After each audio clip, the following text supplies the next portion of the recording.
Many thanks for staying with us. Now, Namibians have praised Sam Nujoma's leadership, particularly his role in national healing and reconciliation following the bitter struggle for independence and South Africa's divisive policies of racial segregation. Now, Nujoma, Namibia's independence hero and first post-apartheid president, died at the age of 95. Widely regarded as the father of the nation, Nujoma led Namibia to freedom from apartheid South Africa in 1990 and served as president for 15 years. His death was announced by President Nangolo Mbumba on Sunday. And now to discuss this further, we're joined by journalist Ester Mbathera from Windhoek, Namibia. Thank you so much, Esther, for joining us.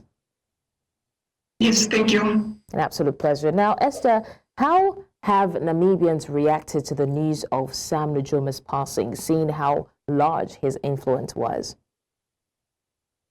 Right. First of all, the reaction wasn't as blown out of proportion, because I guess the Namibians were really somehow prepared for his death. Because remember, he was 95 years old and he was very ill.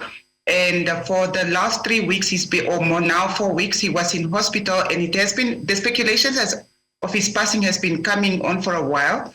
And so when it actually then happened on Sunday morning, when the president announced his death, there was that calmness in the country, because it sort of showed that the people were prepared that he was not going to come back.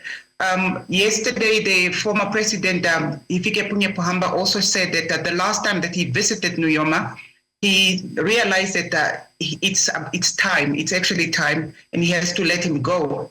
So currently the reaction in the Namibian setup is basically also, there's a lot of things happening, especially from government side.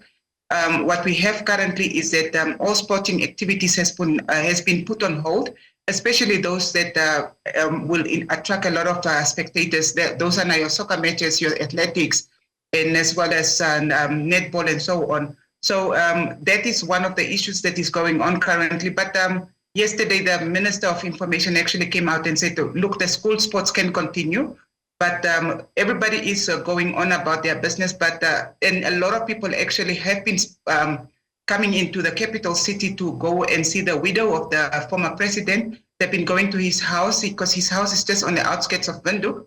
And a lot of people have been traveling to Windhoek to come and see the president. The only thing that currently we're waiting for is how long the mourning period is, when he will be buried and so on. Right. So, Esther, in your opinion, what exactly are the key aspects of Sam Nujoma's legacy that will be most remembered by future generations? Look, Nujoma was this beacon of hope for the people of Namibia for many years. While he was in exile and we were in the country, everybody was looking forward to the independence of the country. Everybody was they were all looking up to him. They were looking at him as a unifier, because remember when we attained our independence in 1990, the country also, we did not really have a Truth and Reconciliation Commission where people could actually speak out about what happened throughout the liberation struggle, or what happened with the apartheid South African regime.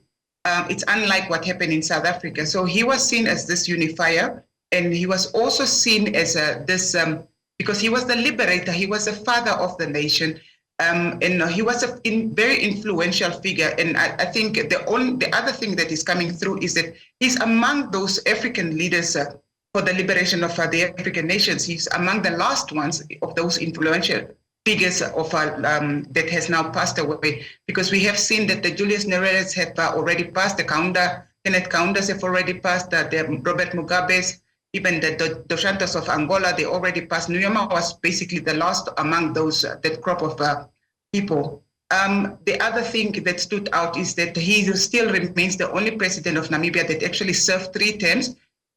He was initially when he was voted into the position of president, it was it was the Constituent Assembly that had then put up the constituency, the country's constitution. But that was later changed to give him a third term. So he was the only president in the country that served more than two terms, because all of them have served 2 terms.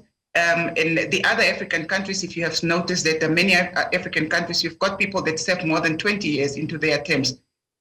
He did not stay on to power. At the time in 2005, when he handed over power, he literally said that he cannot stay on. He has served his time, and it's up to now for the next generation to take over. He was a pro-youth person. The only thing that he really didn't like much is the LGBTQ community. He has very strong words about those, but we did not see any killing or any jailing of people from the LGBT community. Okay, Ester Mbathera, thank you so much for joining us and discussing Sam Nujoma's legacy. I'm sure he'll be remembered for most of his things that you've mentioned. Thanks again for joining us. Thank you.